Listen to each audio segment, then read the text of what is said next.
Hello बच्चों, उम्मीद है आप फिट फाट होंगे और अपने नीट कॉम्पिटिटिव एग्जामिनेशन की जबरदस्त तैयारी कर रहे होंगे। आपको नीट के लिए डिटेल्ड वीडियो की सीरीज में आपके पास लाया हूं और लाइन से चैप्टर वाइज चैप्टर में चल रहा हूं, जिसमें सारा कुछ मैं कवर कर रहा हूं जो नीट के सिलेबस में है। अभी हम लोग आज बात करेंगे ग्रेविटेशन की बेटा, और ग्रेविटेशन के हम लोग आज हैं सेकंड पार्ट पे, जो स्मॉल जी की बात करेंगे, जिसे ग्रेविटी आप बोलते हैं। इसके पहले की वीडियो या इसके पहले के चैप्टर्स अगर आप देखना चाहते हैं तो उसका लिंक मैं डिस्क्रिप्शन में दे रहा हूं। अगर आप क्लिक करके देखेंगे लाइन से तो फिजिक्स ज्यादा आसान आपको लगेगी और समझ में बढ़िया आएगी। अगर आप ये चाहते हैं कि फिजिक्स आपको आसान भाषा में समझ में आए, आप वीडियो या लेक्चर अटेंड करने के बाद आपसे न्यूमेरिकल बनने लगे, तो आप सब्सक्राइब कर लीजिए अरविंद एकेडमी चैनल को फॉर टॉप क्वालिटी कंटेंट और आपका काम बन जाएगा। चलिए आज की बात शुरू कर लेते हैं बेटा। तो ग्रेविटेशन स्पेशली डिजाइंड वीडियो है नीट के लिए, और ये 4 पार्ट में टोटल इस चैप्टर को तोड़ा गया है। मैं आज पहला पार्ट ऑलरेडी कर चुके हैं, सेकंड पार्ट को आज डिस्कस करूंगा और इसके पहले के पार्ट या पहले के वीडियोस का लिंक डिस्क्रिप्शन में है। आज जो डिस्कशन में आएगी पॉइंट, वो ग्रेविटी क्या होता है, एक्सेलरेशन ड्यू टू ग्रेविटी क्या है, स्मॉल जी से जिसे आप कहते हैं, वेरिएशन स्मॉल जी में किन चीजों से होता है, 4 चीजें। तो variation in the value of acceleration due to gravity, variation in gravity due to height, variation in gravity due to depth, variation in gravity due to shape, variation in gravity due to axial rotation of the earth.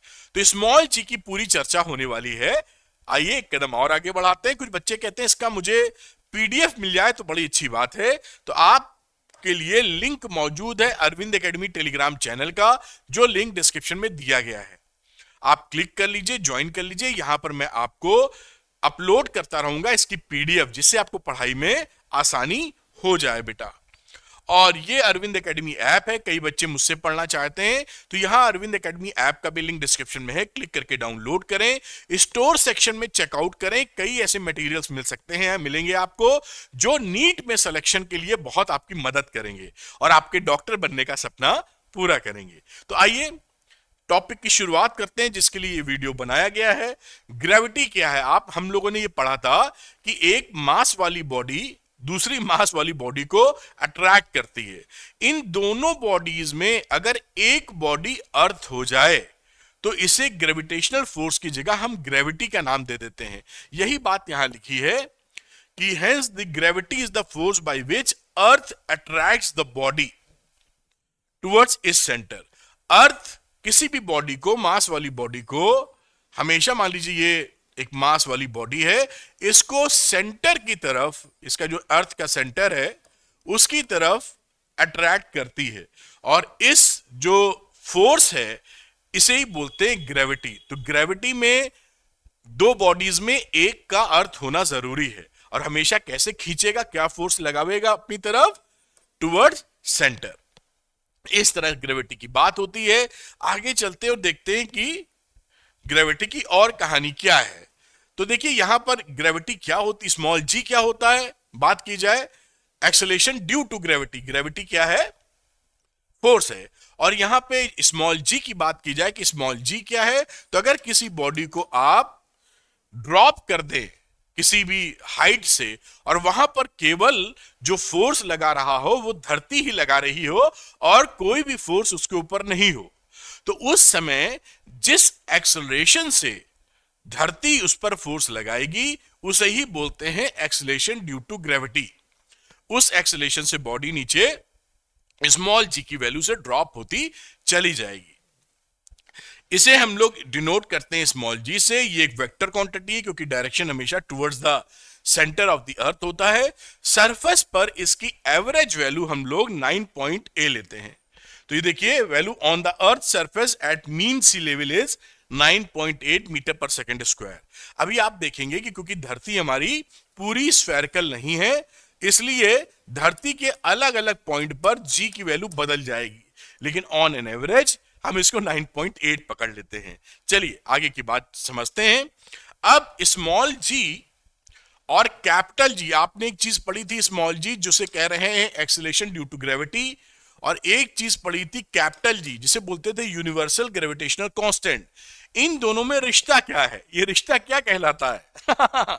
तो small जी और capital G के लिए आराम से बातें समझ सकते हैं आप कि अगर यहां पर कोई बॉडी है, इस पे लगने वाला जो फोर्स है टुवर्ड्स सेंटर, ये फोर्स कितना हो जाएगा? इस बॉडी का मास स्मॉल एम, अर्थ का मास कैपिटल एम, इसकी रेडियस आर ले लीजिए, तो फोर्स जो लगा वो G(m)m अपॉन आर स्क्वायर लगा। ये फोर्स से धरती इसको अपने सेंटर की तरफ खींच रही है। अगर मैं स्मॉल जी निकालना चाहूं तो मैं इस F की जगह mg पुट कर सकता हूं, क्योंकि यही तो फोर्स होता है जिससे धरती खींचती है, वेट। और इसको बराबर कर दीजिए G(m)m अपॉन आर स्क्वायर। ये देखिए m से m कट गया और g की वैल्यू हो गई Gm upon are square.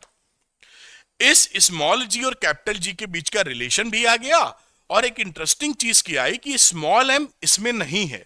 This expression is free from small m, मतलब कोई भी बॉडी कितने भी मास की हो, छोटी हो बड़ी हो, कुछ भी मास आ जाए, इस स्मॉल जी पर कोई फर्क नहीं पड़ेगा क्योंकि इसकी value capital g into capital m, वो कैपिटल एम धरती का है, अर्थ का मास है, और रेडियस भी आपको अर्थ की नजर आ रही है। तो जो स्मॉल एम है वो कम है या ज्यादा है, इससे स्मॉल जी पर फर्क नहीं पड़ता है। यही बात यहां पर देखिए लिखी भी है, this expression is free from small m. और ये रिलेशनशिप तो आई गई capital Gm upon are square, और G की वैल्यू आप जानते हैं 6.67 इंटू 10 की पावर -11, और धरती का रेडियस करीबन 6400 किलोमीटर आप पुट कर दीजिए, एंड अर्थ का मास भी पुट कर दीजिए, तो ये वैल्यू कैलकुलेट करेंगे तो अप्रोक्सीमेटली 9.8 आपको मिल जाएगी, जो कि मीन वैल्यू है, एवरेज वैल्यू है on the surface of the अर्थ। एक कदम और आगे लेके चलते हैं और कुछ इंपॉर्टेंट पॉइंट लिख देते हैं, समझ लेते हैं। If two bodies of different masses are allowed to fall freely, अगर हमने, आपने एक्सपेरिमेंट पढ़ा भी है 11th-12th में, कि जहां पर एक हम लोग हैमर को, ये अगर हैमर ले लें, हथौड़ा, और एक फेदर, इसको अगर आप ड्रॉप कर दीजिए इन वैक्यूम, वैक्यूम का मतलब जहां कोई और फोर्स एक्शन में नहीं हो, केवल धरती का फोर्स एक्शन में हो एक्सक्यूज मी, तो ये अर्थ पे जब पहुंचेंगे तो दोनों सेम टाइम में पहुंचेंगे, सेम टाइम। क्यों ऐसा होगा? क्योंकि एक्सेलरेशन ड्यू टू ग्रेविटी दोनों में सेम लगता है, मास ज्यादा या कम होने से स्मॉल जी बदलता नहीं है। हाँ, अगर एयर में फेंकेंगे तो एयर का फ्रिक्शन काम करने लगेगा, तो आप फिर सेम टाइम नहीं पाएंगे। लेकिन वैक्यूम क्रिएट कर दीजिए, फिर ड्रॉप कीजिए, तो दोनों कितना भी भारी हो, ट्रक को भी छोड़ देंगे, एक ट्रक और एक फेदर, तो आप देखेंगे कि दोनों सेम टाइम पर नीचे पहुंच रहे हैं। एक्सपेरिमेंटली आप इसका यूट्यूब पर वीडियो भी देख सकते हैं कि ग्रेविटी इन वैक्यूम एक्सपेरिमेंट करके, तो आपको दिखाई पड़ेगा, इंटरेस्टिंग रहेगा अगर समय हो तो ये बात यहां से समझ में आती है। अब इसकी ग्रेविटी की देखिए है तो एक्सेलेरेशन ही, तो LT-2 इसका एक्सप्रेशन है, ये डायमेंशनल फॉर्मूला है। और नोट कुछ बातें, the value of G is independent of mass and shape, size etcetera of the body, यानी किस मास क्या है, जैसे यहां फेदर हैमर था तो उसका शेप क्या है, उसका साइज क्या है, इन सबसे मतलब ही नहीं है स्मॉल जी को। Small g will be same for all bodies. और किन चीजों पे ये डिपेंड करेगा? तो depend upon the mass and radius of earth. आपने फॉर्मूला भी देखा था Gm अपॉन आर स्क्वायर, तो G, कैपिटल G तो यूनिवर्सल ग्रेविटेशनल कांस्टेंट है, it is constant for everywhere. M और R पे डिपेंड करेगा, तो अगर हम धरती का जो मास है या रेडियस है, उससे ये डिपेंडेंसी, किसी और प्लेनेट पे चले जाएंगे, तो मून पे चले गए तो वहां का मास दूसरा हो जाएगा और उसका रेडियस कुछ और हो जाएगा। आपको मालूम होगा, मैं बताऊंगा भी इस वीडियो में, मून पर धरती से एक्सेलरेशन ड्यू टू ग्रेविटी कितनी है, कमेंट सेक्शन में पोस्ट कीजिए अगर आपको मालूम है तो। यहां पर स्मॉल जी है, तो मून पर वो कितनी होगी, क्योंकि वहां का मास अलग है, वहां का रेडियस मून का अलग है, इसलिए स्मॉल जी भी वहां पर अलग है। ठीक, द वैल्यू, ये देखिए लिखा भी है यहां, the value of g on the surface of the moon is equal to 1/6 times of the earth. तो जो अगर मैं जी मून की बात करूं तो ये जी अर्थ अपॉन 6 के बराबर है, 1/6। तो ये जस्ट दिमाग में रखिए, आपके ये आ जाता है, इसलिए ये छोटे छोटे कमेंट इस तरह लिखे होते हैं जिससे बात को आप पकड़ पाए। चलते हैं एक न्यूमेरिकल कर लेते हैं बेटा, जिससे हमें थोड़ी सी क्लैरिटी और मिल जाएगी। तो what will be the relation between the acceleration due to gravity on the surface of the earth and on a planet respectively. ठीक है, प्लैनेट की भी बात करेंगे। Whose mass and radius are 4 times that of earth. तो देखिए एक relation जो हमारे पास था कि कहीं भी जीपी निकालना हो प्लैनेट का, तो G mass of planet upon radius of planet हम लोग लिख देंगे, ये रिलेशन बन गया।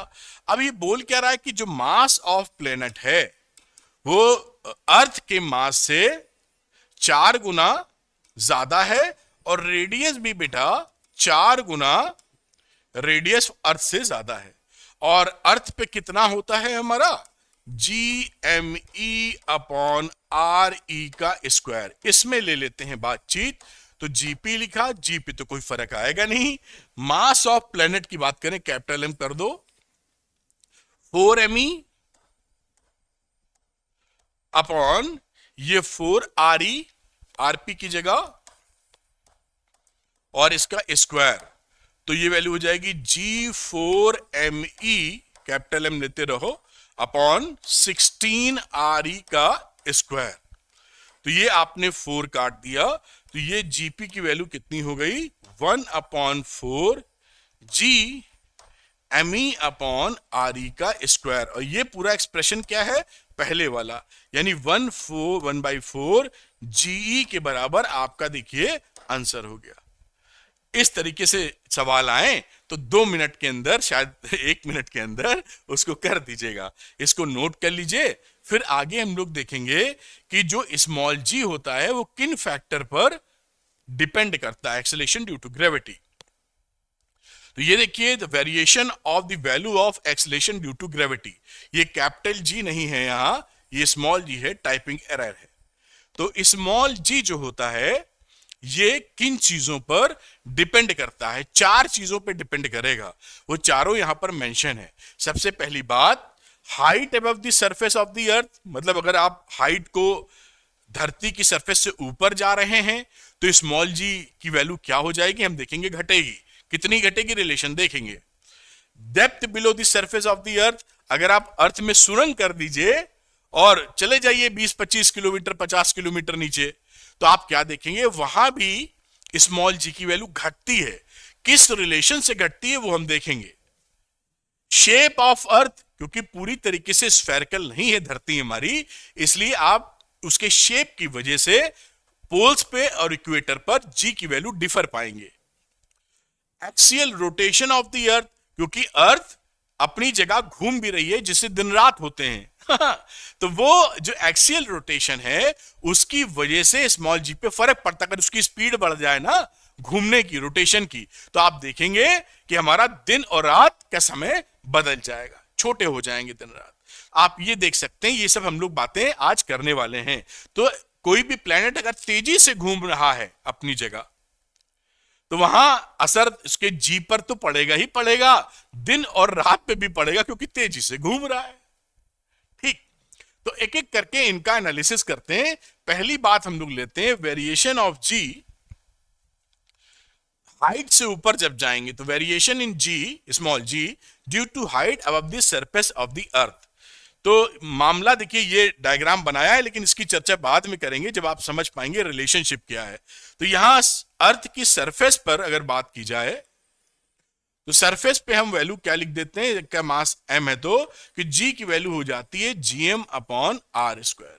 अगली स्लाइड लेते हैं, जहां पर हम इस अर्थ से, ये रेडियस है अर्थ की, यहां से कुछ हाइट पकड़ लेंगे मास के लिए, फिर देखेंगे भाई हमारा g कितना आता जाता है। तो आइए इस स्लाइड में उसकी चर्चा करते हैं।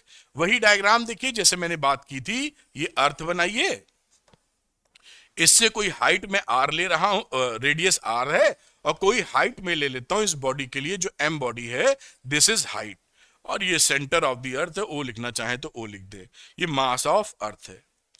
ठीक है, बढ़िया है। अब ये देखिए इस पे कितना फोर्स लगेगा, तो फोर्स तो हमने न्यूटन के फॉर्मूले से देखा है, G capital M small m और बीच का डिस्टेंस आर प्लस एच, ये आपस में फोर्स लग गया, और यही फोर्स तो इसका वेट है ना, तो एफ की जगह आप एम जी पुट कर देंगे, एम जी डैश कर देता हूं यहां, जिससे इस समय जी डैश कितना लग रहा है वो पता चल सके। तो small m r plus h का होल स्क्वायर, ये स्मॉल एम देखिए गया कट, तो जी डैश की वैल्यू बेटा क्या आ गई यहां पर, g M upon r plus h का होल स्क्वायर। ये एक्सप्रेशन हमको मिला जो पहले से अलग है। अब यहां पर आपको दिखाने के लिए हम लोग आर कॉमन ले लेते हैं, जैसे सिंप्लीफाइड वर्जन बन जाए। अदरवाइज आप यहां ये भी सोचें तो यहां पर क्योंकि रेडियस में कुछ जुड़ रहा है, डिनोमिनेटर बढ़ रहा है, तो जी डैश कम हो जाएगा। भाई पहले डिनोमिनेटर में केवल आर स्क्वायर था, अब आर में कुछ ऐड करके लिखा है, तो डिनोमिनेटर तो ज्यादा हो गया ना, हाइट तो नेगेटिव होगी नहीं इस समय, उसकी वजह से आपका जी डैश की वैल्यू कम हो जाएगी। इसको जिस तरह से किताबों में, जिस तरह हम सीखते हैं, क्या करते हैं, इसी में आर कॉमन ले लेते हैं। देखिए यहां आर कॉमन ले लिया है, तो आर स्क्वायर बाहर आ गया है, 1 प्लस एच अपॉन आर आ गया, और इतनी वैल्यू को हम लोग, इसको पहचानिए, इतनी वैल्यू को क्या लिख देते हैं, जी स्मॉल, क्योंकि हमने देखा था स्मॉल जी क्या होता है, G M upon are square. तो ये देखिए जी हो गया और नीचे हो गया 1 प्लस एच अपॉन आर का स्क्वायर। इस फॉर्मूले को हम दिमाग में रखेंगे, कभी कभी इसको सिंप्लीफाई करके भी लिख देते हैं, जो आपको आगे दिखाई पड़ेगा, लेकिन इस फॉर्मूले को दिमाग में रखेंगे। कैसे सिंप्लीफाई करके लिखेंगे, देखिए यहां पर, यहां से समझ गए small g dash is less than g, height बढ़ने से ये तो समझ में आ ही गया था। अब जो वैल्यू नीचे थी देखिए यहां पर जी डैश था G upon 1 plus H upon R का स्क्वायर, इसको पावर ऊपर ले जाएं, मतलब इस एक्सप्रेशन को ऊपर ले जाएं, तो आप जानते हैं कि इसकी वैल्यू लिख देंगे -2। अब बाइनोमियल थ्योरम से इसको खोल दीजिए और higher values of h upon r के टर्म को नेग्लेक्ट कर दीजिए। क्यों? क्योंकि small h upon capital r काफी छोटी क्वांटिटी है, धरती की रेडियस तो काफी ज्यादा है, हाइट उस रेस्पेक्ट में उतनी थोड़ी ली गई है। तो इसके तहत अप्रोक्सीमेटली बाइनोमियल थ्योरम से खोलने के बाद आपकी वैल्यू क्या आएगी, यहां जी 1 माइनस 2h अपॉन आर, ये एक्सप्रेशन आपका मिलेगा। और यही एक्सप्रेशन देखिए, ये इस समय ये कंडीशंस को पकड़ के रखिएगा कि h is quite less than r, तभी ये वैल्यू देखिए इसके बराबर है। अगर स्मॉल h काफी छोटा नहीं होगा इस कैपिटल R से, तो ये एक्सप्रेशन नहीं आएगा। लेकिन पीछे वाला जो एक्सप्रेशन है, ये तो बराबर हमेशा ट्रू है, चाहे स्मॉल h ज्यादा हो चाहे कम हो। आप समझ पाए? और स्मॉल h अगर कम हो गया, क्योंकि धरती की रेडियस तो फिक्स है तो आप इस एक्सप्रेशन का भी इस्तेमाल कर पाएंगे, जी 1 माइनस 2h अपॉन आर। बात आप पकड़ पाए होंगे। अब यहां पे कुछ बातें इसलिए लिखी क्योंकि आपके यहां न्यूमेरिकल जो आ जाते हैं वो तेजी से निकालना हमको होता है, तो कुछ इसके केसेस दिमाग में रख लेते हैं जो फट से निकाल सके आप न्यूमेरिकल को। तो पहला point, with height h the decrease in the value of g is, यानी h बढ़ाने से g की वैल्यू में कितना डिक्रीज है, तो यहां पर g माइनस जी डैश कर दिया, जी डैश छोटी वैल्यू, जी बड़ी वैल्यू, तो बड़ी में से छोटी घटा दी, ये 2gh अपॉन आर। तो कहीं सवाल बने कि भाई डिक्रीज कितना हुआ, h ऊपर जाने पर तो डिक्रीज इतना हुआ 2gh अपॉन आर, इसको फटाक से याद कर लिया। आगे फ्रैक्शनल डिक्रीज की बात की जाए तो फ्रैक्शनल डिक्रीज का मतलब g minus g dash upon जी, तो यहां पर ये 2h अपॉन आर, यहां से g गायब हो गया, तो ये क्या है, फ्रैक्शनल डिक्रीज। पूछे खटाक से निकालिए, कुछ और लगाने की जरूरत नहीं, 2 मिनट में आंसर, लेकिन चीजें थोड़ी दिमाग में रखनी होगी। परसेंटेज डिक्रीज की बात करें तो परसेंटेज डिक्रीज का मतलब g इज इक्वल टू, ये percentage decrease of in the value of g minus g dash upon g into 100, तो 2h अपॉन इंटू 100%। तो ये तीनों एक्सप्रेशन हो गए कि आपसे कितना डिक्रीज हो रहा है, फ्रैक्शनल डिक्रीज कितना है और परसेंटेज डिक्रीज कितना है, और एक्चुअल फॉर्मूला क्या है, एच छोटा होगा तो क्या फॉर्मूला है, ये दिमाग में रखना होगा, जिससे तुरंत ही सवाल को उड़ा दें आप। दूसरा पॉइंट इसमें देखते हैं बेटा, जहां पर लिखा है कि as we move away from the surface of earth, ऊपर जाते हैं जब, acceleration due to gravity decreases, ये डिक्रीज कर जाती है। जो ये जो फॉर्मूला था, देखिए ये तो हम जान ही रहे थे, फिर भी आपके लिए जी एम अपॉन, ये देखिए फॉर्मूला था हमारे पास, आर प्लस एच का स्क्वायर। यहां पर अगर स्मॉल आर की value h plus r put कर दीजिए, स्मॉल आर क्या हो गया, धरती से सेंटर से ये पूरा डिस्टेंस, दिस इज आर, कि धरती के सेंटर से कितनी दूर हो भाई, तो ये वैल्यू देखिए क्या बन जाएगी, इसको चाहें तो इस तरीके से भी लिख सकते हैं, वरना यहां भी लिखे रहने दे, कोई दिक्कत नहीं है। तो ये देखिए G dash is equal to G M upon are square हो गया। तो जी, ये तो कैपिटल जी और एम तो फिक्स है, ये प्रोपोर्शनल है 1 अपॉन आर स्क्वायर के। यानी जब आप above the surface of the अर्थ जाते हैं तो जी डैश की वैल्यू जो घटती है वो उसकी दूरी से कैसा रिलेशन रखती है, 1 अपॉन आर स्क्वायर, ये होता है रेक्टेंगुलर हाइपरबोला। तो ये बाजू में बना हुआ, यहां पर आप देख पा रहे हैं G is proportional to 1 upon are square, G dash लिखना चाहिए, जी डैश इधर की वैल्यू और आर हमारी इधर की वैल्यू। तो ये ग्राफ टाइप आप दिमाग में रखें कि बहुत तेजी से घटता है, 1 upon are square rectangular hyperbola इसका नाम है, बहुत तेजी से ये घटता है जैसा आपको दिखाई पड़ रहा है। चलिए आगे की बातचीत करते हैं, कुछ न्यूमेरिकल कर लेते हैं तभी मजा आएगा। तो अगला न्यूमेरिकल ले लेते हैं, एट व्हाट, इसमें ये चैप्टर बहुत इजी है, चीजें याद होंगी, कैलकुलेशन नहीं गलत होगा, फट से सवाल सही करेंगे, लेकिन स्कोरिंग टॉपिक है। At what height above the earth surface the acceleration due to gravity will be 1/9 of its value at the earth surface. पूछ रहा है कि सरफेस से कितनी ऊपर हम चले जाएं कि वहां पर जो ग्रेविटी है वो अर्थ की ग्रेविटी से 1/g मिले, सरफेस पे g मिलती है। ये इनका कहने का मतलब है। रेडियस ऑफ अर्थ इन्होंने दे दी है जो कि 6400 किलोमीटर इसका वैल्यू है।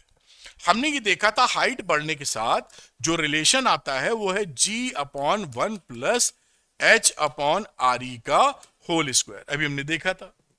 अब यहां पर g डैश की वैल्यू क्या रख दीजिए, g/9, तो ये g डैश हो गया g/9, क्योंकि यही क्वेश्चन में बोले हैं अपना।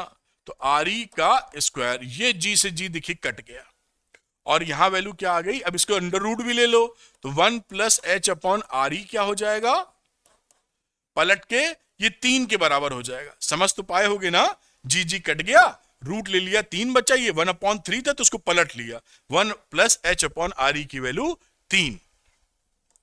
तो एच अपॉन आर ई कितना हो गया, 3 में से 1 घट जाएगा विच इज 2, तो एच की वैल्यू हो गई 2 आर ई, यानी 2 और 6400 किलोमीटर। तो ये हो गया इसका दुगना 12800 किलोमीटर। तो इतनी हाइट अगर ऊपर आप चले जाएंगे धरती की सरफेस से तो वो जो स्मॉल जी आपको मिल रहा था वहां पर उसका 1/9 मिलेगा। तो इस तरह के सवाल टपकेंगे और आप बिल्कुल उसको अच्छी तरह कर लेंगे। तो नोट कर लीजिए, एक सवाल हम लोग और बनाते हैं जिससे चीजें और क्लैरिटी की तरफ बढ़ जाएं। नोट कर लिया होगा आपने। और नेक्स्ट क्वेश्चन देख लेते हैं बेटा। लिखा है at what height the acceleration due to gravity decrease by 51%। है वही, बस वहां फ्रैक्शन था g/9, यहां 51% कह दिया है। Of the value of its value on the surface of the earth. Again अभी आपने जैसे देखा था यहां पर था g, इससे सर्टेन हाइट पर हमारा यहां g डैश है, ये आपका रेडियस है, सेंटर है, समझ में आ गई बात। तो g एट हाइट h हम वैल्यू क्या करते हैं, g upon 1 plus h upon r e का होल स्क्वायर, ये हमने फॉर्मूला भी देखा था। जी एच कितना क्या कह रहा है, जी का 51% कम, यानी 51% कम का मतलब 49% बचा। खैर जैसे किताबों में होता वही फॉलो कर रहा हूं, g माइनस 51% ऑफ g, वरना आप सीधे दिमाग लगाएं तो किसी चीज को 51% कम कर देंगे तो 49 बचेगी, सीधे 49 लिख सकते हैं। लेकिन फिर भी सभी बच्चों के लिए अब ये वैल्यू क्या होती है, g माइनस 51/100 g, और ये आ गया 100g माइनस 51g/100, तो ये आ गया 49/100g। तो ये इतना करने की जगह आप सीधे ये कर सकते हैं, जो बड़ी सरल भाषा है कि किसी चीज का 51% घटा दिए हैं तो 49% तो बचा है, तो सीधे कर दो 49/100। देखो कितना आसान लगता है ये। लेकिन मैंने दोनों बातें कही कि किसी भी बच्चे को कोई तकलीफ ना हो, बात समझ पाए, है ना, जैसा उसने सीखा है ये, और ये फट से आराम से 2 मिनट में आ जाता है। अब ये फ्रैक्शनल हो गया मामला, वही पिछला सवाल, इसको यहां पुट कर दो, तो ये वैल्यू हो गई 49/100 g बराबर g/1 प्लस h/re का बेटा स्क्वायर। ये जी कैंसिल, फिर से रूट ले लो, तो ये वैल्यू हो गई 7/10 1/1 प्लस h/re। चाहो तो मल्टीप्लाई कर दो, करना ही होगा, तो 7 plus 7h/re is equal to 10। तो 7h/re की वैल्यू कितनी होगी, 10 में से 7 गया 3, तो हाइट कितनी हो गई 3/7 re।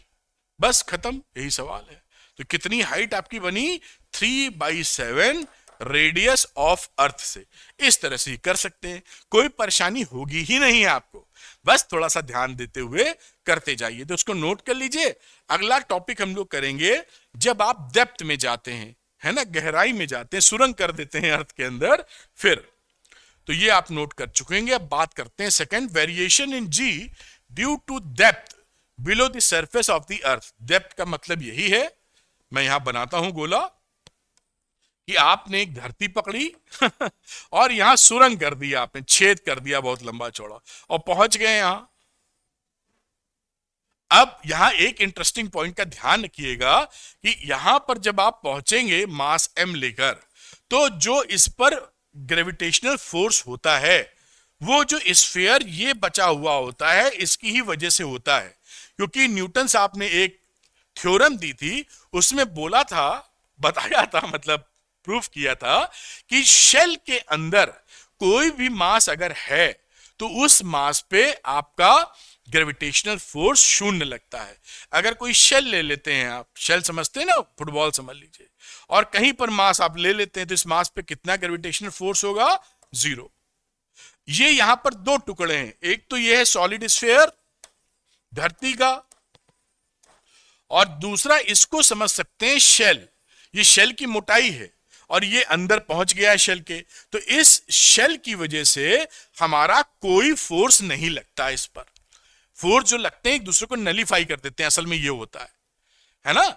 नलीफाई करने का मतलब क्या है कि जैसे आप कोई चीज खोखली ऐसे लेंगे, तो यहां पर मान लीजिए कोई पार्टिकल रखा, तो ये सब जो पार्टिकल इधर फोर्स लगाएंगे, उसका अपोजिट फोर्स इधर लग जाएगा, इधर इधर, तो net force is equal to 0 in shell. बात पकड़ पाए होंगे। तो यहां पर जो बातें हमें ध्यान रखनी है कि अंदर जो सॉलिड स्फीयर बचा है, आप भाई यहां पर अंदर मान लो d डेप्थ से गए, रेडियस पूरी r थी, तो ये कितना रह गया, r माइनस डी। रेडियस आपकी r है, तो r में से d घटा दो, r माइनस डी। तो इतना बड़ा जो सॉलिड स्फीयर है, उसी की वजह से यहां पर आपका ग्रेविटेशनल फोर्स लगेगा। खैर ये बात आप समझ गए होंगे। यही बातें यहां पर लिखी हुई हैं जो अगली स्लाइड में हम जिसकी चर्चा करने वाले हैं। अब यहां देखिए बेटा, यही जो बात आपको समझाई थी, समझ गए। अब यहां कोई अगर बॉडी m पहुंची हुई है, तो बेटा यहां देख लेते हैं, यहां पर इस वाले ये जो अंदर यहां पर देख रहे हैं आप स्फीयर, इसी सॉलिड स्फीयर की वजह से यहां पर इस पे m पर फोर्स लगने वाला है। तो ये जो अंदर सॉलिड वाला हिस्सा है, इसका हम लोग मास निकालेंगे। इसको मैं लिख देता हूं m डैश। m डैश कितने के बराबर होगा ये देखेंगे। इस m डैश का वॉल्यूम कितना है, v डैश 4/3 पाई, और रेडियस हो गई है r माइनस डी का होल क्यूब। शुरू करते हैं। देखिए पूरा जब धरती का गोला था तो उसका वॉल्यूम था 4/3 पाई r क्यूब, और इसके लिए मास था धरती का m। तो एक वॉल्यूम के लिए कितना हो जाएगा, m/4/3 पाई आर क्यूब। फिर इतने, ये क्या है, this is mass, this is volume, इतने वॉल्यूम के लिए कितना मास, इसको देखिए यहां पर मल्टीप्लाई कर देंगे, m/4/3 pi r cube into 4/3 pi r minus d का होल क्यूब। 4/3 देखिए कट गया और ये वैल्यू आ गई m और आर माइनस डी का whole cube upon r cube, और ये है क्या, that is mass m dash. तो ये m डैश हमने यहां पर देखिए इस तरह से निकाल लिया है, ये मास था, ये वॉल्यूम, तो इतने वॉल्यूम के लिए कितना मास, दिस इज m डैश। और यही बात यहां पर देखिए लिखी गई है, जिससे आप क्योंकि m डैश नहीं निकालेंगे तो g m1 m2 कैसे लगाएंगे। अब m डैश निकल आया तो f की वैल्यू लिखी कैपिटल G, m डैश मतलब ये अंदर वाला solid sphere into small m जो यहां पर लेके बैठे हैं, अपॉन बीच का डिस्टेंस कितना है बेटा, तो बीच का डिस्टेंस ये है which is r minus D, r minus d का होल स्क्वायर। अब इसको m डैश की वैल्यू यहां से हम ये वैल्यू रख देते हैं, तो यहां पर जब r minus d cube upon r cube रखोगे तो r माइनस डी का स्क्वायर इसको 3 को काट के 1 कर देगा, तो ये 1 आ गया r माइनस डी, और नीचे आर क्यूब आ गया। तो ये रिलेशन हमारे हाथ में बना। अभी हमें जी डैश निकालना है, तो जी डैश का मतलब क्या हो जाएगा, एफ अपॉन एम, इसमें से स्मॉल एम भाग जाएगा, तो ये रिलेशन जी डैश का हमारे पास आया। इस रिलेशन को दिमाग में हमको रखना है, यहां से हम आर कॉमन भी ले लेते हैं। देखिए ये लिखा है GM upon r cube r minus d, या आप ऐसा करें जीएम लें आर क्यूब लें, इसमें से आर कॉमन ले लें, तो ये क्या हुआ 1 माइनस डी अपॉन आर, ये आर से एक काट दोगे तो स्क्वायर बचेगा। तो जी डैश की वैल्यू इस तरह भी याद रख सकते हो, जीएम अपॉन आर स्क्वायर, और ये 1 माइनस डी अपॉन आर, और ये जीएम अपॉन आर स्क्वायर क्या है, दैट इज स्मॉल जी, तो जी dash is equal to G 1 minus D upon R. ये रिलेशन हमारे दिमाग में होना चाहिए जब हम डेप्थ में जाएंगे, जब हम गहराई में जाएंगे। ये अगली स्लाइड में लिखा है तो उसको मैं सामने लेके आता हूं और आगे की बात करता हूं। ये देखिए ये जो रिलेशन निकला है हमारा, ये डेप्थ के लिए हमारे दिमाग में होना चाहिए बेटा। सिंपल एक्सप्रेशन है लेकिन पकड़ में होनी चाहिए। अब इसी से अगर मैं मल्टीप्लाई कर दूं तो ये वैल्यू क्या बन जाएगी, देखिए G dash is equal to ji minus G D upon R. तो जी माइनस जी डैश करोगे यहां से तो वैल्यू हो जाएगी जी डी अपॉन आर। यही वैल्यू देखिए यहां पर लिखी है कि जो जी माइनस जी डैश है वो किसके प्रोपोर्शनल है, डी के। जी और स्मॉल जी और आर तो फिक्स ही है, तो इससे हम क्या समझ पाए कि जो घटोत्तरी है जी माइनस जी डैश वो डी के प्रोपोर्शनल है। यही बात यहां लिखी है, नोट कि decrease in the value of g with respect with depth d is g r upon d. ये जी आर अपॉन डी इसकी डेप्थ हो गई, इसकी घटोत्तरी हो गई। फ्रैक्शनल डिक्रीज कितना होगा, तो फ्रैक्शनल डिक्रीज है g minus g dash upon जी यानी डी अपॉन आर, और परसेंटेज डिक्रीज कितना है, g minus D dash upon g into 100 यानी डी अपॉन आर इंटू 100। और इक्वेशन के हिसाब से अगर डेप्थ देखें तो अगर मैं इसमें d बराबर r पुट कर दूं, पुट d बराबर r, तो 1 माइनस आर बाई आर आ जाएगा, तो g डैश की वैल्यू 0 हो जाएगी। मतलब कि अगर आप धरती कर सेंटर पे पहुंच गए, यहां छेद करते करते ये d है r के बराबर, तो यहां पर जो ग्रेविटेशन मिलेगा वो आपको 0 मिलेगा। तो धरती के सेंटर पर एक्सेलरेशन ड्यू टू ग्रेविटी शून्य हो जाएगी। कोई भी मास वहां ले जाएंगे तो वेट लेसनेस मौजूद मिलेगी आपको, क्योंकि जी लग ही नहीं रहा है तो वेट ही नहीं, mg होता है वेट, m इंटू 0 जी आ जाएगा, तो वेट लेसनेस होगी यानी उसका वेट कुछ नहीं होगा सेंटर ऑफ द अर्थ पर। तो इन बातों को भी ख्याल रखना है कि जो डिक्रीज हो रहा है और हाइट बढ़ाने पे एक अलग डिक्रीज हो रहा था। इन बातों को पकड़ के यहां पे रखें। खैर, एक कदम आगे चलते इसका ग्राफ देख लेते हैं। तो हमने देखा था यहां पर कि g dash is equal to g one minus h by r. H की जगह डी लिख दो, डेप्थ की बात कर रहे हैं। तो ये वैल्यू क्या हो जाएगी, इस पूरी वैल्यू को अगर मैं आर ले लूं, कोई समस्या तो है नहीं। तो अगर मैं आर ले लेता हूं, आर माइनस एच को आर रखो, इसको पूरी को नहीं लो, इसको सॉल्व कर दो यहां पे, तो ये वैल्यू मिल जाएगी जी अपॉन आर और आर माइनस एच। इस वैल्यू को मैंने आर ले लिया है। आर माइनस एच का मतलब क्या हो गया, ये देखिए आर है और एच हाइट नीचे आए ऐसे। तो ये जो सेंटर से जो डिस्टेंस है वो आर माइनस एच है। तो सेंटर से जितनी दूरी पर है आर माइनस एच, उसको आर मान लिया है। तो यहां पे g dash equal to g r upon r आ जाएगा। इससे क्या दिख रहा है हमको कि g dash is proportional to r. Linear relationship है। लीनियर रिलेशनशिप में ग्राफ बनाएंगे तो स्ट्रेट लाइन आता है। तो यहां पर देखिए ग्राफ बना दिया गया है और ये डेप्थ वाला केस है। ये in case of r is greater than r, यानी हाइट की बात कर रहा है, और यहां डेप्थ की बात कर रहा है। तो हाइट में ये फॉर्मूला देखा था जहां g dash is proportional to 1 upon are square था। तो यहां पर ग्राफ प्लॉट करेंगे तो ये आर बराबर आर पर इसकी मैक्सिमम वैल्यू है। अगर आप हाइट की तरफ चले गए, r is greater than r, तो इसका घटोत्तरी बहुत फास्ट होगा 1 अपॉन आर स्क्वायर के हिसाब से।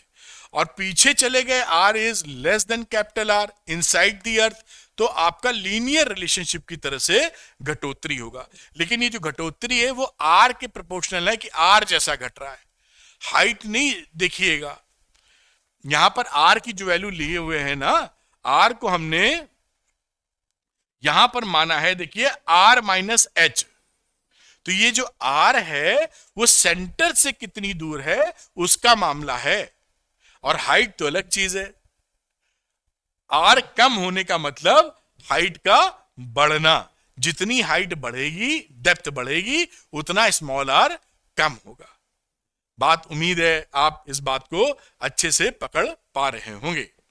तो note the acceleration due to gravity is maximum having standard value of 9.8 meter per second square at the earth's surface. It decreases either way we go higher or in the depth. अब मतलब अगर हम ऊपर भी जाएंगे तो भी जी घटती है, और धरती के अंदर जाएंगे तो भी जी हमारी घटेगी। और घटने का तरीका, पैटर्न ये है, जहां पर आर कहां से है, r distance from centre of earth. ये ध्यान रखिएगा, हाइट और डेप्थ के मामले में नहीं लिखा है, ये सेंटर ऑफ अर्थ से आर कितनी दूर है उसका ग्राफ है। हाइट का ग्राफ बनाएंगे तो कुछ इसमें वेरिएशन आपको मिलने की उम्मीद हो सकती है, क्योंकि पैटर्न यही मिले, लेकिन ये हो सकता है, देखिए r minus h upon r है, तो जब हाइट निकालोगे तो आर माइनस उल्टा आ जाएगा स्मॉल। खैर उस पर नहीं जाते हैं, इस बात को ही पकड़ते हैं, जो दिख रहा है वो सरलता से बात पकड़ पाएंगे। न्यूमेरिकल ले लेते हैं एक दो बेटा। ये देखिए, at what depth from the surface of the earth the acceleration due to gravity will be half the value of g on the surface of the earth. वहां पर हाइट में ऐसा कर रहे थे, यहां इन्होंने कहा कितनी डेप्थ में जाएं कि जी की वैल्यू पहले से आधी हो जाए। तो हमने यहां देखा था कि डेप्थ के लिए, फॉर डेप्थ जी डैश था जी 1 माइनस डी अपॉन आर ई। इस फॉर्मूले को हमने पकड़ रखा है, ये निकाला भी है। अब अकॉर्डिंग टू क्वेश्चन हमारा क्या है, जी डैश हमारी जी बाई 2 हो जानी है, उसके लिए डेप्थ हमको चाहिए। इस वैल्यू को इसमें पुट कर दीजिए, जी अपॉन 2 जी 1 माइनस एच अपॉन आर ई। ये जी कट गया। अब इसको 2 into 1 minus h upon r ई, और ये वैल्यू कितनी हो गई, 1।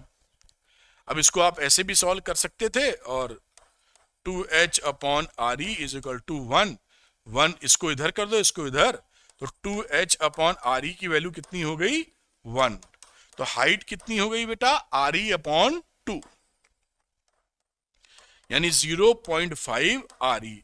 इतना अगर डेप्थ अगर आप कर देंगे, ये क्या मामला है डेप्थ का, कि आप सुरंग बनाकर यहां पहुंच जाइए, जो ये डिस्टेंस है हमारा वो रेडियस का आधा है, तो आपको ग्रेविटी भी आधी मिल जाएगी। ये यहां पर कार्यक्रम हुआ है। तो ऐसे सवाल आए तो उसको कर दीजिएगा, नोट कर लीजिए, अगली बातचीत देख लेते हैं बेटा।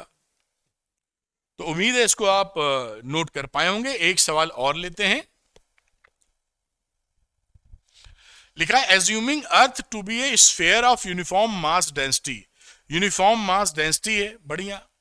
How much would a body weight half way down the centre of the earth if it weight 100 newton on the surface of the अर्थ।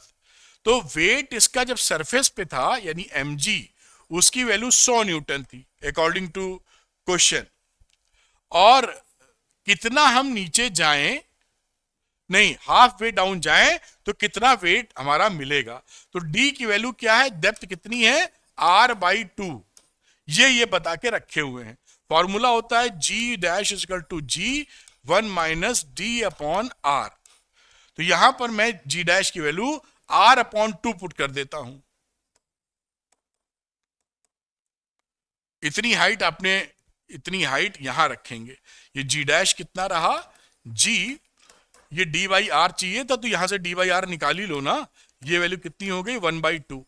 देख पा रहे होंगे आप, ये वैल्यू 1/2 यहां पुट कर दो, तो एक में से आधा गया, आधा बचा। तो यहां G' कितना होगा, आधा। तो वेट कितना होगा, mg' यानी m into G/2, mg/2, mg था 100 न्यूटन अपॉन 2 यानी 50 न्यूटन इज द आंसर। ये देखिए यहां पे निकल आया, तो इसको आप नोट कर लीजिए। अगली बात करेंगे कि variation in G due to shape of the earth, इसको आपने नोट कर लिया होगा। अगली बात करते हैं, क्योंकि शेप पे हमें मालूम है कि जो अर्थ होती है ये टोटली स्फेरिकल इन नेचर नहीं है, ओवल शेप्ड है, ऊपर से पिच की है, किनारे फैली है। यहां पर देखें तो करीबन अगर ये पूरा गोला बनाया जाए तो एक इक्वेटर से, ये इक्वेटर है और ये पोल्स हैं, इक्वेटर का ये डिस्टेंस 21 किलोमीटर इधर और इधर ज्यादा है, 21 किलोमीटर फैली हुई है। तो ऊपर से ओवल शेप्ड है, थोड़ी पिच की है और साइड में फैली है। अब ये होते हैं, देखिए पोल्स, ये इक्वेटर की बात कर रहे हैं। तो जब हम जीपी लिखेंगे, gravity acceleration due to gravity poles पर, यहां पर, तो ये डिस्टेंस लेंगे सेंटर से विच इज आरपी, तो gm/rp का स्क्वायर। और अगर इक्वेटर की बात करेंगे तो ये डिस्टेंस लेंगे यहां के लिए, तो वैल्यू लिखेंगे gm/r इक्वेटर का स्क्वायर। और हमें ये मालूम है कि r इक्वेटर की वैल्यू बड़ी है r पोल से, देखिए बड़ी है इससे। तो अगर rp is less then r equator तो इसका मतलब क्या हो गया, gp is greater then g equator, क्योंकि ये तो नीचे आ रहा है ना। अगर हमारा rp छोटा है तो gp ज्यादा होगा। तो यहां पर इससे क्या समझे कि पोल्स पर एक्सेलरेशन ड्यू टू ग्रेविटी हमको मैक्सिमम मिलती है और मिनिमम हमको मिलती है इक्वेटर्स पर। हर जगह अलग अलग मिलेगी, यहां बात करेंगे क्योंकि ये शेप ही ऐसा है, लेकिन मैक्सिमम मिलेगी पोल्स पर और मिनिमम जी मिलेगा आपको इक्वेटर पर। मिनिमम जी यहां मिलेगा। तो ये बात यहां पर दिमाग में रखिए। और डिफरेंस कितना हो गया दोनों में, जीपी माइनस जी इक्वेटर, और इसकी वैल्यू कहीं कहीं 0.018 लिखे रहते हैं कुछ किताब में, किसी में 0.02 metre per second square, but there is a difference. ये समझना जरूरी है कि दोनों में फर्क होता है पोल और इक्वेटर की बात। चलिए एक कदम और आगे चलते हैं हम लोग। अगर हम यहां पर वेट को कांस्टेंट कर दें या मान लें तो फिर क्या होगा, हमारा mg, देखिए वेट अगर हमारा कांस्टेंट है तो वेट का मतलब होता है mg, mg हमारा कांस्टेंट है। उस अगर ये कांस्टेंट है तो मास हमारा 1/g के प्रोपोर्शनल हो जाएगा। वेट हमारा कांस्टेंट मान के चले अगर हम, तो हमारा क्या होगा, m is inversely proportional to g। इन दोनों को आपस में एडजस्ट करना होगा कांस्टेंट वैल्यू लाने के लिए। तो m is proportional to 1/g, यानी जहां पर g कम होगा वहां पर आपको मास को ज्यादा लेना पड़ेगा फॉर सेम वेट। तो मजाक के तौर पर या आपके किताब में पूछा जाता है कि अगर आप पोल्स पर शुगर खरीदें, देखिए it means that it will profitable two by sugar at the equator. अगर आप इक्वेटर पर शुगर खरीदेंगे तो वहां जी की वैल्यू कम हो जाएगी, तो आपको मास ज्यादा यानी ज्यादा शुगर मिलेगी। और अगर पोल्स पे खरीदेंगे तो जी की वैल्यू ज्यादा है, देना उसको 1 किलो ही है तौल के, तो वो आपको मास कम देगा। तो अगर आपसे पूछ लें ये क्वेश्चन नुमा कि आप पोल्स पर या इक्वेटर पे कहां पे शुगर को परचेज करना पसंद करेंगे, तो आप कहां पसंद करेंगे, इक्वेटर के ऊपर, क्योंकि वहां पर वेट 1 kg ही लेके देना है उसको, लेकिन आपको मास ज्यादा मिल जाएगा क्योंकि जी कम है वहां, है ना। तो इस तरह के क्वेश्चन कॉन्सेप्चुअल बने तो बड़े प्यार से उसका आंसर कर दीजिएगा। चलिए इस पे बेस्ड एक क्वेश्चन देख लेते हैं। इमेजिन ए न्यू प्लैनेट, कोई नया प्लैनेट हम इमेजिन करते हैं, having the same density as that of earth, density same है, but it is 3 times bigger than the earth in size, 3 गुना ज्यादा उसका साइज है, रेडियस 3 गुना है। If the acceleration due to gravity on the surface of earth is small g and that on the surface of the new planet is g dash, then find the relation between small g and capital G। ठीक है साहब, धरती पर मामला जो रहा वो रहा gm/r²। अब यहां पर अगर मैं बात करूं मास की, तो कैपिटल G लिखिए, मास क्या होता है, density is equal to mass upon volume. तो मास क्या हो जाएगा, डेंसिटी इंटू वॉल्यूम। तो मैं इस मास को डेंसिटी रो मान लेता हूं और इसका वॉल्यूम क्या है, 4/3 पाई r क्यूब, अर्थ की बात चल रही है अभी, अपॉन r²। अब इस r² को इससे काटोगे तो ये वैल्यू हो गई g रो 4/3 पाई r।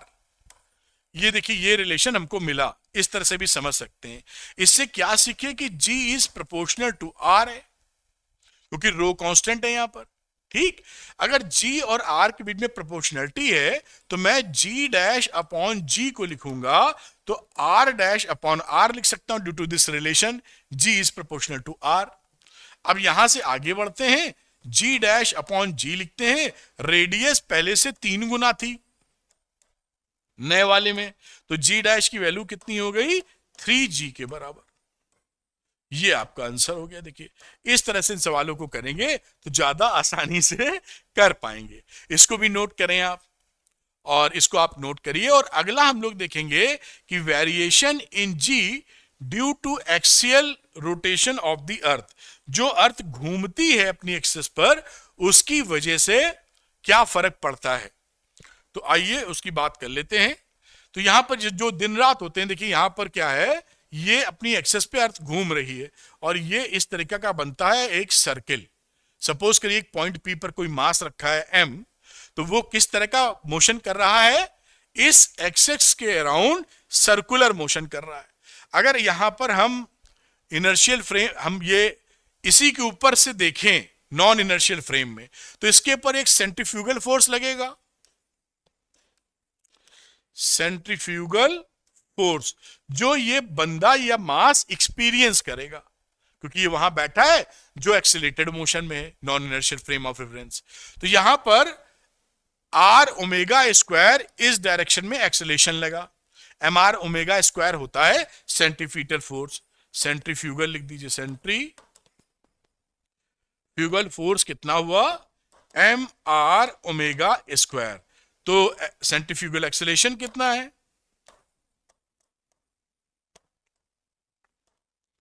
m को हटाते हुए r ओमेगा स्क्वायर। तो r ओमेगा स्क्वायर इस डायरेक्शन में सेंट्रीफ्यूगल एक्सेलेरेशन है, और साथ में धरती इसको जो खींच रही है जिस एक्सेलेरेशन ड्यू टू ग्रेविटी से, वो स्मॉल g है। इन दोनों का रिजल्टेंट ये महसूस करेगा, विच इज जी डैश, जो जी और आर ओमेगा स्क्वायर के का रिजल्टेंट आएगा। अब इसको यहां पे ये जो रोटेशन और सर्कुलर मोशन वाला हिसाब बनाते हैं तो हमको उसके डेरिवेशन में ये रिलेशन एक मिलता है, जिस रिलेशन को हमें याद कर लेना चाहिए।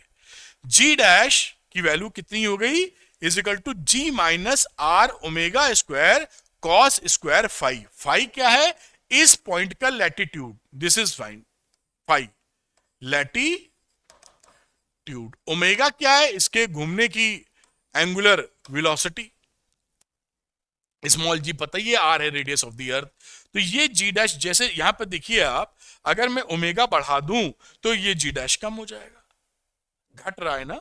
तो ओमेगा के बढ़ने घटने से हमारा जी डैश पे फर्क पड़ता है, यानी अगर रफ्तार इसकी तेज हो गई घूमने की तो जी डैश विल बी चेंज। ये है due to angular rotation, angular velocity, हमारा एक्सियल रोटेशन की वजह से जी डैश पे फर्क पड़ना। इससे कुछ बातें सीख लेते हैं इसी रिलेशन पर बेस्ड करते हुए। इस रिलेशन को मैं ये बाजू में लिख देता हूं जिससे सोचना समझना आसान रहे। G minus r omega square cos phi, ये देखिए the effective value of g is not truly vertical. आप देखिए तो इफेक्टिव वैल्यू का मतलब है जी डैश, ये जी डैश वर्टिकल नहीं, वर्टिकल तो ये था, इन दोनों का रिजल्टेंट है। तो इफेक्टिव वैल्यू जी डैश की क्या हुई, वर्टिकल नहीं है। The effect of centrifugal force due to rotation of the earth is to reduce the effective value of g. भाई जो सेंट्रीफ्यूगल फोर्स लगा उसने जो जी की वैल्यू थी उसको घटा मारा है, ठीक। एट इक्वेटर फाई की वैल्यू 0 है। अब आपको जैसा पता है कि ये देखिए अर्थ है, यहां आप आ जाएंगे, दिस इज इक्वेटर और दिस इज पोल। तो इक्वेटर पे फाई कितना रह गया, फाई इज 0 एट इक्वेटर और फाई इज 90 एट पोल्स, ठीक। तो अगर यहां फाई की वैल्यू 0 है कहां पर, इक्वेटर पर, तो जो फॉर्मूला था यहां पर आप cos 0 डालेंगे तो cos 0 1 होता है, तो जी dash g minus r omega square हो जाएगा। बात आप पकड़ पाए होंगे। और पोल्स की बात करें तो पोल पे फाई 90 है, जैसा आप समझे cos 90 0 होता है तो जी डैश जी के बराबर होगा। ये दो बातें बड़ी इंपॉर्टेंट है, यानी पोल के ऊपर एक्सियल रोटेशन का कोई फर्क नहीं पड़ेगा, यानी धरती तेज चले, तेज घूमे या धीरे घूमे, जो पोल पर जी है वो वही बना रहेगा, लेकिन इक्वेटर पे इसका सबसे ज्यादा फर्क पड़ेगा। और एट इक्वेटर्स की बात करें तो आपने लिखा जी माइनस आर ओमेगा स्क्वायर।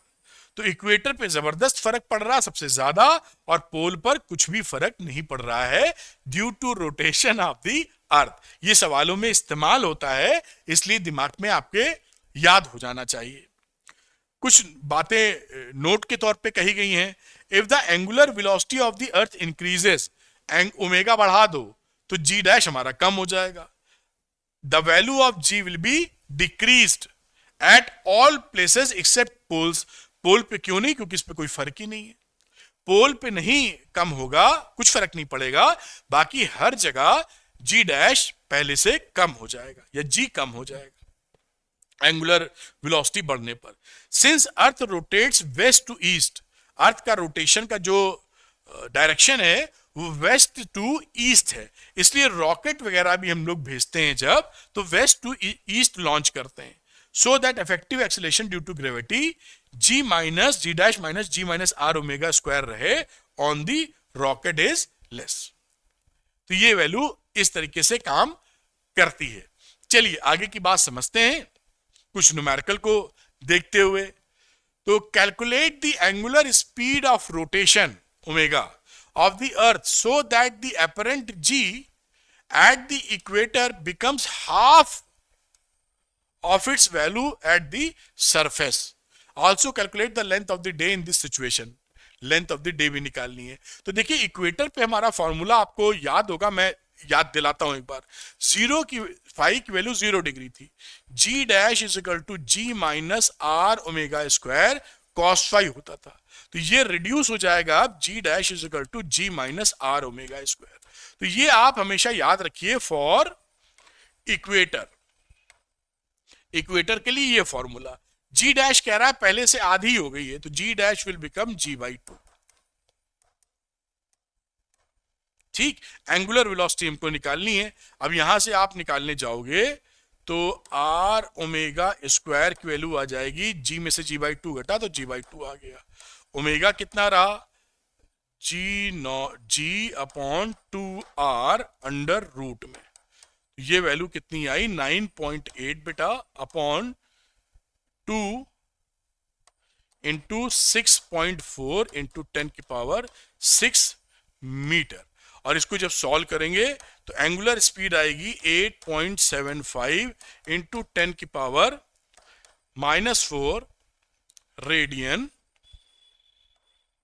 पर सेकेंड। ये इसकी ओमेगा की एंगुलर स्पीड हमारी इतनी आ गई। अब इन्होंने पूछा है कि जो दिन है वो दिन में क्या फर्क पड़ेगा, तो देखिए दिन में भी बहुत तगड़ा फर्क पड़ेगा। तो लेंथ ऑफ द डे कितना लंबा दिन होगा, उसका मतलब क्या है, time period of rotation of earth. भाई एक चक्कर लगाने में जो वक्त लेगा वही एक दिन का समय है, दिन रात मिला के जो बोलते हैं। तो t की वैल्यू होती है 2 पाई अपॉन ओमेगा। 2 पाई रख दीजिए यहां पर, और ओमेगा पीछे से निकाला ही था 8.75 इंटू 10⁻⁻4। अब इसको आप पाई की जगह 3.14 इसको कैलकुलेट करेंगे तो अप्रोक्सीमेटली 2 घंटे आपका आ जाएगा। तो देखिए यहां पर दिन और रात का क्या हिसाब रहा, 2 घंटे में हो गया कार्यक्रम। तो ये डे वगैरह का निकालने का तरीका है, तो इस तरह से निकालिएगा जैसे बात पकड़ पाइए। इसको आप नोट कर लीजिए, अगला न्यूमेरिकल फिर से करते हैं, अगला और न्यूमेरिकल करते हैं, इसको आप नोट डाउन कर लीजिए। मेरे ख्याल से आपने नोट कर लिया होगा। चलते हैं एक कदम और आगे, नेक्स्ट क्वेश्चन देखते हैं। Find the value of angular velocity, angular velocity का मतलब वही omega, of axial rotation of the earth such that weight of a person at equator becomes 3/4 of its weight at pole। पोल का भी जिक्र किए हुए हैं। Radius of the earth at equator is this one. अब देखिए रेडियस, ये जो पोल पे होता था g डैश, वो होता था g के बराबर, आपको याद होगा, क्योंकि cos फाई की वैल्यू 90 डिग्री थी। और इक्वेटर की हम बात करें तो होता था g minus r omega square. ये बात आपने पकड़ ली।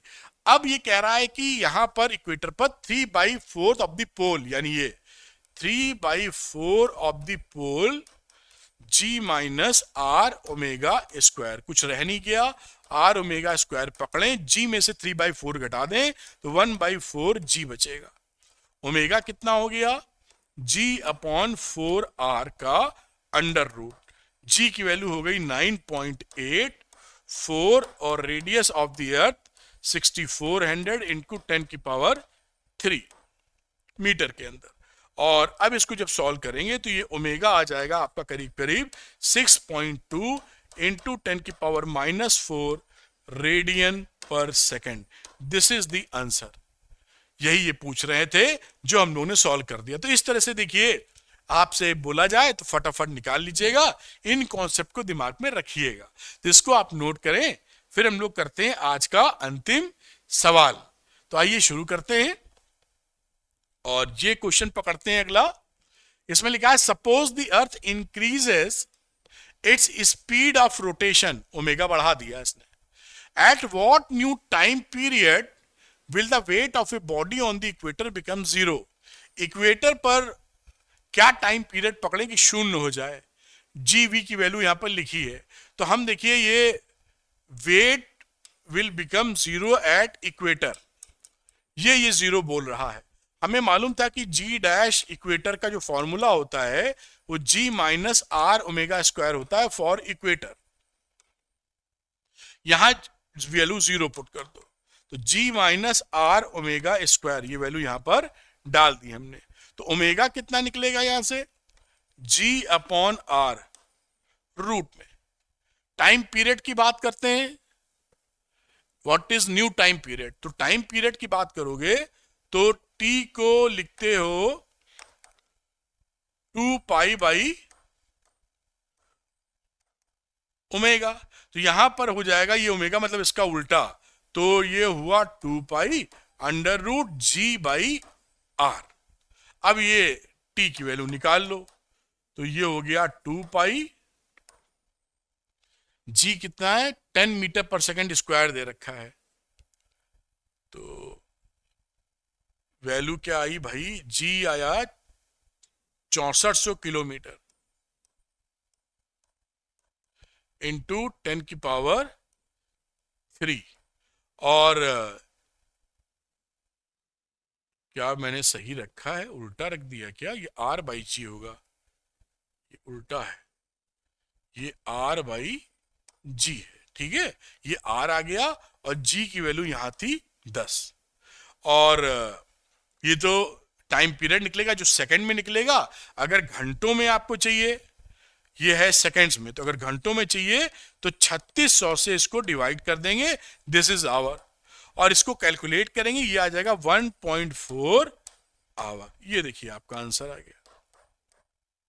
24 घंटे की जगह 1.4 आवर का टाइम पीरियड होना चाहिए इक्वेटर पर हमारा जी 0 करने के लिए। अब ऐसा होगा तो काम बन जाएगा। तो उम्मीद है ये बात समझ में आई होगी, नोट कर लें आप, फिर बात करते हैं।